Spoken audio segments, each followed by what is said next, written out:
ဒီအမျိုးသမီးဟာအိမ်အောင်တက်နှစ်ပေါင်း30လုံးလုံးမိတ်ကပ်တစ်ခါမှမလိမ့်ချခဲ့ပါဘူးဒါပေမဲ့ကွာရှင်းရမယ့်နေ့ရက်အရောက်မှာတော့သူမဟာအပြည့်စုံဆုံးမိတ်ကပ်ကိုလိမ့်ချလိုက်ပါတယ်နှကန်းကိုဆွဲဆောင်မှုရှိတဲ့အနီအောင်ဆိုးတဲ့မျက်လုံးကိုတိတိကျကျကွင်းဖြစ်ဆွဲတဲ့ပြီးတော့နှစ်ပေါင်း20လောက်ထားခဲ့တဲ့သပင်ရှည်ကြီးကိုဖျက်ပစ်လိုက်ပြီးလှပတင်နေတဲ့ကာဝင်ကိုဝစ်ဆင်လိုက်ပါတယ်ဒီအချိန်ကစပြီးသူမဟာသူမရဲ့မူလပုံစံတိုင်းပြန်နေတော့မယ်လို့ဆုံးဖြတ်လိုက်ပါတယ်ဒီလိုဆုံးဖြတ်ချက်ချဖြစ်အောင်တွန်းအားပေးလိုက်တာကတော့မနေ့မနက်ကတားဖြစ်သူရဲ့မလိုလားတဲ့အပြုအမူကြောင့်ပါပဲသူမကမနက်စာကိုစေတနာပါပြင်ဆင်ပေးခဲ့ပေမဲ့တားဖြစ်သူကမထီမဲ့မြင်ပြုပြီးညှင်းပယ်ခဲ့ပါတယ်ဘာလို့လဲဆိုတော့သူ့အမေဟာတာမန်တန့်ရှင်းရေးဝန်ထမ်းတစ်ယောက်ဖြစ်နေလို့သူရှက်နေခဲ့တာပါအဲ့ဒီအချိန်မှာခင်မွန်းတီပြန်ရောက်လာပါတယ်သူမကမျက်ရည်တွေကိုအမြန်တုပ်ပြီးအပြုံးနဲ့ကြိုးဆိုလိုက်ပေမဲ့ခင်မွန်းတီကဘာစကားမှမပြောဘဲကွာရှင်းစာချုပ်ကိုသာပေးလာခဲ့ပါတယ်အမျိုးသမီးခဲသွားပါတယ်နှစ်ပေါင်း30လုံးလုံးပေးဆက်ခဲ့ပြီးမှနောက်ဆုံးပြန်ရလိုက်တာကဒီလိုရက်ဆက်တဲ့အဆက်ခွဲမှုမျိုးဖြစ်နေမယ်လို့သူမမယုံကြည်နိုင်အောင်ဖြစ်ရပါတယ်တကယ်တော့သူမဟာချမ်းသာတဲ့မိသားစုကသမီးတစ်ယောက်ဖြစ်ပေမဲ့အချစ်အတွက်အရာအလုံးဆွန့်လွတ်ခဲ့တာပါခင်မွန်းတီရဲ့မာနကိုမထိခိုက်စေခြင်းလို့သူ့ကုမ္ပဏီလေးမှာတန့်ရှင်းရေးဝန်ထမ်းဖြစ်ဟန်ဆောင်ပြီးကုမ္ပဏီစတော့ဈေးကွက်ဝင်နိုင်တဲ့အထိတိတ်လေးကူညီပေးခဲ့တာဖြစ်ပါတယ်ဒါပေမဲ့အခုတော့သူမရဲ့မိသားစုကသူမကို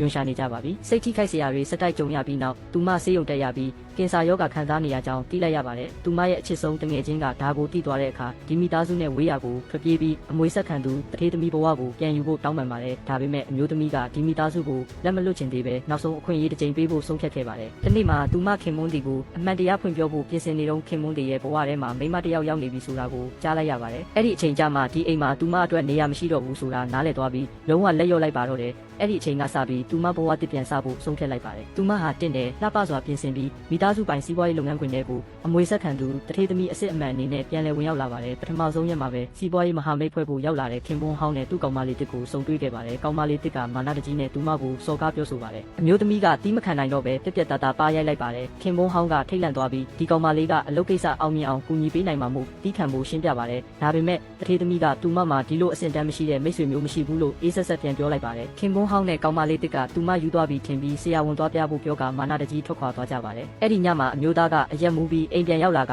အမူးပြေဖို့ရေနွေးချမ်းတစ်ခွက်တောင်းစနီးဟောင်းကိုအော်ခေါ်နေမိပါတယ်သူမလျှောက်လာတဲ့အရေးကိုမြင်လိုက်ရပေမဲ့လက်လန်းလိုက်တဲ့အခါစိတ်ကူးရင်ပုံရိပ်လွှာတစ်ခုသာဖြစ်နေပါတယ်စိတ်ပြက်လက်ပြက်နဲ့ဖုန်းခေါ်လိုက်ပေမဲ့ဆက်ပိတ်ထားတဲ့အတန်ကိုသာကြားလိုက်ရပါတယ်အဲ့ဒီအချိန်မှာတကားခောက်တန်ကြားလို့ဇနီးတွေပြန်လာပြီးအထင်နဲ့ဝမ်းသာအားရတော့ဖွင့်လိုက်ရပါဆယ်ဖို့သမားသာဖြစ်နေပါတယ်ပါဆယ်ဘူးကိုဖွင့်ကြည့်လိုက်တော့လက်မှတ်ထိုးပြီးသားကွာရှင်းစာချုပ်ကိုတွေ့လိုက်ရပါတယ်အဲ့ဒီအချိန်မှာတားဖြစ်သူဝင်လာပြီးမြင်သွားပါတယ်အမေကပစ္စည်းဥစ္စာတစ်ခုခုလိုချင်လို့ရန်ဖြစ်သေးလားလို့မေးပါတယ်မတောင်းဆိုဘူးဆိုတာသိလိုက်ရတော့မထီမဲ့မြင်ရေမောလိုက်ပါတယ်သူကအမေဖြစ်သူကိုဘယ်တော့မှမချစ်ခဲ့ကြောင်းတန်ရှင်းရေးသမားအမေရှိလို့ကြောင်းမှာအမျက်အလောင်ခံခဲ့ရကြောင်းပြောဆိုပါတယ်နောက်တစ်နေ့မှာအမျိုးသားစီအကြောင်းကြားစာတစ်စောင်ရောက်လာပါတယ်စီးပွားရေးလုပ်ငန်းစုကြီးတစ်ခုကသူနဲ့ပူးပေါင်းခြင်းကြောင့်ကမ်းလှမ်းပြီးမွေးနေ့ပွဲတက်ရောက်ဖို့ဖိတ်ကြားလိုက်ပါတယ်သူကအယမ်းပျော်သွားပြီးဒါဟာကောင်မလေးတစ်ရဲ့အကူအညီကြောင့်လို့ထင်မှတ်ကကွဲပြီးတာနဲ့လက်ထပ်ဖို့ကြံစီလိုက်ပါတယ်သူမသိလိုက်တဲ့အချက်ကတော့သူ့ကောင်မလေးတစ်ဟာအဲ့ဒီအမွေဆက်ခံသူတထေးသမီးကိုလုံးဝမသိဘူးဆိုတာပါပဲ